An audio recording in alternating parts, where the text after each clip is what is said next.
I will guide you into truth. Truth cannot long keep as pure as it is when it comes forth from me, therefore I already told you during my lifetime, I will guide you into truth, because I knew that my word, which I brought to you myself, would not remain pure either. And this will always be the case as soon as it is studied by human inadequacy, as soon as the pure word enters the region of imperfect human beings who look at it from an entirely intellectual point of view. Hence, I kept sending my pure word from above to earth, but it has always been spoilt again. You humans have no guarantee that the Book of Books is protected from change, because I do not interfere with people's free will and can only ever safeguard a presenter of my word if he commends himself to me and asks me to protect him from error. However, you humans are not at risk from misguided thoughts if you spiritually and in truth ask me to enlighten your spirit, then you will also know where error has crept in. But the claim that I myself protect my pure word from becoming spoilt is incorrect, because this would question the free will of human beings, who can do whatever they want with my spiritual information.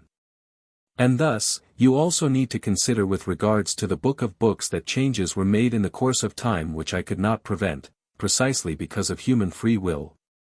Consequently, the necessity for a new revelation constantly arose again which had to clarify the existing misconception.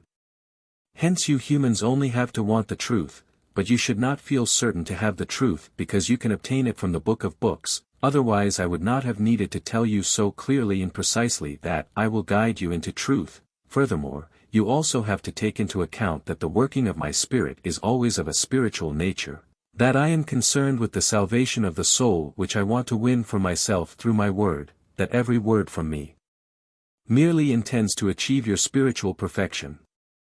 And these spiritual instructions have often been combined with human supplements which later proved themselves to be wrong and gave rise to doubt, just as my divine words of love were frequently combined with human additions, but people hold on to these and refuse to let go of this human product. Hence concepts applicable at the time were included in my divine words such as, for instance, that women shall not teach. This is not my commandment at all, instead allowances were made for that period of time, but it had no right to be regarded as divine word, as is apparent from my words, that I will pour out my spirit on all flesh, servants and maidens will prophesy. Consequently, what I deemed necessary to correct was repeatedly done through new revelations, which, however, could not retain their purity either but also had to be corrected again. But I gave you the promise that I will guide you into truth, and therefore you may rest assured that every person asking for truth will also receive it. Because I will not let anyone walk in error who does not want to fall victim to the adversary, who desires the pure truth with all his heart.